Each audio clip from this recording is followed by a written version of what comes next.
저 건설노조. 건설노조 어떻게 보셨어요? 저는 이때까지 문재인 정부 내내 사실 그 전에도 건설노조의 일종의 테러죠, 테러. 민노총 사람들이 자기네 사람 안 써주면 건설노조에 가서 강목으로 막 파괴하고 사람들 패고 협박하고 그리고 공사를 중지시키고 이런 횡포에 대해서 굉장히 많이 그동안 보도가 됐었습니다. 보도가 됐는데 우리가 굉장히 궁금했던 게 문재인 정부는 왜 저걸 그냥 놔두지? 저거는 민노총 가입자가 아닌 근로자들의 일할 기회를 뺏는 거잖아요. 그것도 굉장히 폭력적인 방식으로. 그리고 그 공사를 중단시킴으로써 여러 사람이 손해를 보게 되는 거잖아요. 그런 거를 백, 그, 백주대낮에 저런 일들이 막 벌어지는 거를 무법천지의 나라도 아닌데 왜 문재인 정부는 저걸 가만히 놔둘까? 저런 보도가 계속 나는데 굉장히 이상하셨죠?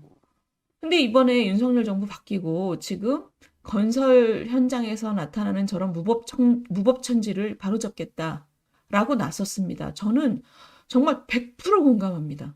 아니, 법이 있는 나라가, 법치가 있는 나라가 어떻게 그런 그 무법천지 같은 것을 두고 봅니까? 그게 문재인 정부가 얼마나 비정상이었는지를 우리가 몇 년 동안 봤잖아요.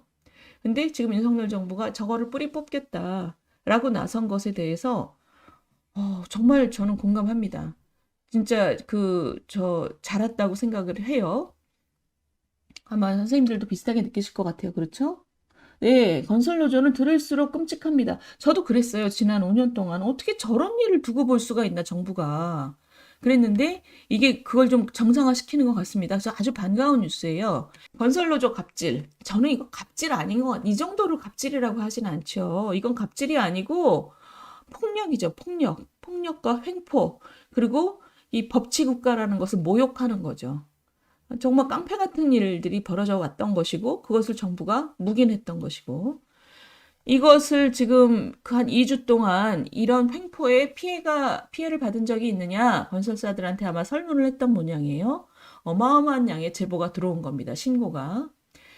두 가지인데, 민노총, 그다음에 한노총도 마찬가지인 것 같습니다. 이번에 보니까 양 노총이 자기 조합원들을 채용하려고 강요하는 거. 그다음이 그러지 않으면 막 건설 현장에서 공사를 중단시키고 뭐 여러 가지 횡포를 부린 거죠. 두 번째가 금전을 요구하는 거. 그래서 지금 현재 양 노총의 전현직 간부 11명을 피의자로 적시하고 수사를 하고 있다고 합니다. 채용 강요 또는 노조 전임비 복지비 발전기금을 왜 건설사한테 받습니까? 노조 전임비도 왜 건설사한테 받아요? 노조 전임비 이런 거는 지금 제가 좀 이따 설명드리겠지만 진짜 말도 안 되는 불법입니다. 그래서 이것을 지금 압수수색을 노총에 가서 했던 모양이에요. 그래서 지금 그 압수수색 가서 못 찾았냐? 이게 돈을 서로 달라고 하고 교섭한 이런 협약서, 교섭 자료, 고용 채용 자료 이런 거. 그러니까 지금 이런 식의 그 횡포를 부린 근거 자료들을 이번에 가서 찾은 모양이에요. 재밌는 건 지금 타워 크레인, 우리 건설 현장 가면 웬만한 큰 건설 현장에 다 이 크레인 있잖아요. 크레인을 작동시키면 돈을 얼마 내놔라고 해놓은 게 지금 1361억이랍니다. 이게 수도권에서만. 그래서 이 사람들 얘기가 수도권에서만 이 정도인데 그 건설 회원사가 아직 답신을 안 한 회사도 많고 그 다음에 이게 전국으로 계산하면 한 5천억에 걸쳐서 최근 3년간 5천억 정도를 삥을 뜯긴 거죠. 건설회사가. 삥을 뜯긴 겁니다. 근데 시청자 여러분, 이게 삥을 뜯긴 게 건설회사 직원들의 월급으로 나갈까요? 저는 그렇게 생각 안 합니다. 지금 이게 이런 식으로 삥을 뜯기면 그 삥이 다 건설 비용이잖아요. 그럼 다음에 건설할 때는 아파트 짓고 이러면 그 삥 뜯긴 것까지 다 비용으로 계산해서 어 저기 저 아파트 가격에 반영되는 거죠.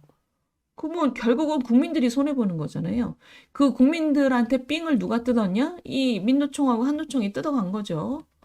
아주. 근데 그 삥이라는 게 이게 다 불법이잖아요. 주기로 한 돈, 서로 계약에 들어간 돈이 아닌 다른 돈을 삥을 통해서 뜯는 거기 때문에 이게 다 횡포고 불법이잖아요. 그게 아니면 당당하면, 야, 이거는 그냥 그동안에 있었던 일이고 우리가 딱히 잘못한 거 없어. 이럴 수 있죠. 그럼 수사할 일이죠. 근데 이번에 압수수색을 당한 민노총이 파쇄 전문 업체를 불러서 문서를 아주 대량 파기했다고 합니다. 별로 저 당당하지 않다는 얘기죠. 당당하지 않다는 얘기고, 근데 지금 이 한국경제 후속 보도를 보면 지금 1686억 그 타워 크레인 기사한테 준 돈만 자꾸 다른 신문에서 얘기하는 게 빙산의 일각이다. 왜냐하면 노조 전임비, 이건 진짜 부르는 게 갑시다. 이게 뭐냐면 이거예요. 노조에서 그러니까 일을 하는 게 아니라 노조 일을 보는 사람들, 노조 일만 보는 사람들에 대해서는 우리 법에 어떻게 돼 있냐면 그거를 근로시간으로 인정해 주는 걸로 돼 있습니다. 그걸 타임오프제라 그래요. 그래서 요거 근로시간 면제. 그러니까 근로시간 일한 걸로 쳐준다는 거죠. 노조의 사무를 보는 것도 아파트 현장에서 일한 걸로 쳐준다. 그래서 그만큼 일당이 나가는 거죠. 타임오프제라 그래서. 그런데 그렇게 하지 않고 이 사람들은 아예 그냥 부르는 게 값이라는 걸로 노조 전임비를 요구했다는 거예요. 그럼 이걸 왜 줬냐? 왜 이렇게 삥을 뜯겼냐? 다양한 수단으로 공사를 방해할 수 있기 때문에. 그러니까 이게 일제로 이 타워 크레인 원래비가 입금되지 않으면 타워 크레인을 중지시키고, 그 다음에 건설 현장이 올스탑되고, 이 아파트 현장이 올스탑되면 어마어마한 공기 연장되면 어마어마한 피해를 보잖아요. 이렇게 뜯어간 삥이 3년 동안 1조는 될 거다. 지금 한국경제신문의 평가는 이 어마어마한 삥 액수입니다. 이게 다 이제 나중에 아파트 건설 비용에 들어가는 거죠. 자, 그래서 지금 이런 식으로 삥을 뜯어갔다 그동안. 여기에 대한 그러면 민노총의 반론은 무엇이냐? 이거를 또 우리 성실하게 경향신문이 민노총의 말을 대변을 했습니다. 뭐냐면 경향신문 얘기는 이거예요. 이때까지 그래왔다. 이게 다 그냥 협의한 거다. 자기 조합원을 고용해달라고 요청하고 협의한 거다. 이게 다 왜 불법으로 몰아세우냐? 라는 거예요. 그 다음에 원래비, 타워크레인 원래비도 관행이다. 이거는 건설 노동자의 잘못이 아니다. 예요.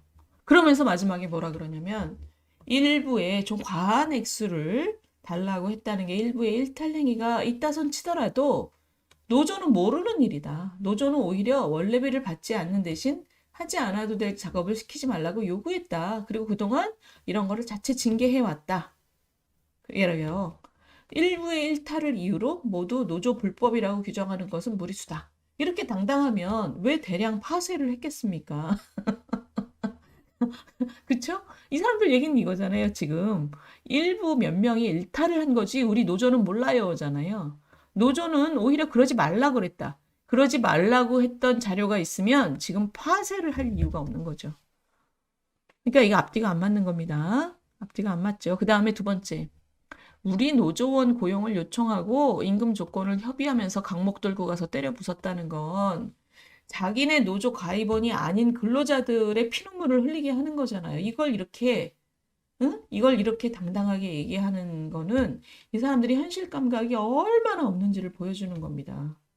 자기들이 뭐라고 자기 가입이 아닌 근로자를 채용하지 말라고 얘기를 할 수가 있어요. 말도 안 되는 얘기죠, 사실.